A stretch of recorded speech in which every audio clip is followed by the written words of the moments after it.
গ্রিসের আগ্নেয়গিরি দ্বীপ ও অন্যতম জনপ্রিয় পর্যটন নগরী সান্তোরিনি একের পর এক ভূমিকম্প অব্যাহত থাকায় জরুরি অবস্থার মেয়াদ বাড়ানো হয়েছে ৩রা মার্চ পর্যন্ত।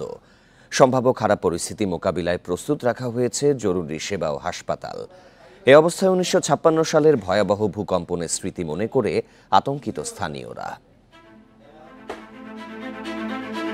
গ্রিসের পর্যটন এলাকা সান্তোরিনি দ্বীপে গত ৩১ জানুয়ারি ভূমিকম্প শুরু হয়। এরপর ৮ শতাধিক কম্পন অনুভূত হয়েছে। বেশিরভাগ কম্পনই ৩ বা তার চেয়েও বেশি মাত্রার।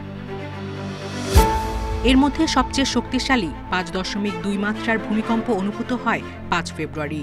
রাজধানী এথেন্স ও তুরস্কের কিছু অংশেও এ কম্পন অনুভূত হয়। একের পর এক ভূমিকম্পে পুরো অঞ্চলে ছড়িয়ে পড়েছে আতঙ্ক। বিশেষজ্ঞদের ধারণা আরও কয়েক সপ্তাহ ধরে চলতে পারে এই ভূমিকম্প। পরিস্থিতি বিবেচনায় গত সপ্তাহে দ্বীপটিতে জরুরি অবস্থা ঘোষণা করেছেন গ্রিক প্রধানমন্ত্রী, যা আগামী ৩ মার্চ পর্যন্ত বাড়ানো হয়েছে। এছাড়া দ্বীপের দক্ষিণ থেকে জরুরি স্থানান্তর পথ তৈরি করার পরিকল্পনা করেছে দেশটির সরকার। প্রস্তুত রাখা হচ্ছে জরুরি সেবা ও হাসপাতাল। এরই মধ্যে সান্তোরিনি ও এর আশপাশের দ্বীপ ছেড়েছেন অনেকেই। সরিয়ে নেওয়া হয়েছে পর্যটকদের। এই অবস্থায় আতঙ্কিত স্থানীয়রা ১৯৫৬ সালের ভয়াবহ ভূমিকম্পের স্মৃতি মনে করছেন। ভূমিকম্পের দিন বেশ ভয়ঙ্কর ছিল। আমার মনে আছে আমরা তখন অনেক ছোট। মা আমাদের ২ ভাই বোনকে রাতে বুকে জড়িয়ে রেখেছিলেন। ২-৩ রাত আমরা ঘুমাতেও পারিনি। এবার ভূমিকম্পে এখনো তেমন কোনো ক্ষয়ক্ষতি হয়নি, বাড়িতে কোনো ফাটলও ধরেনি।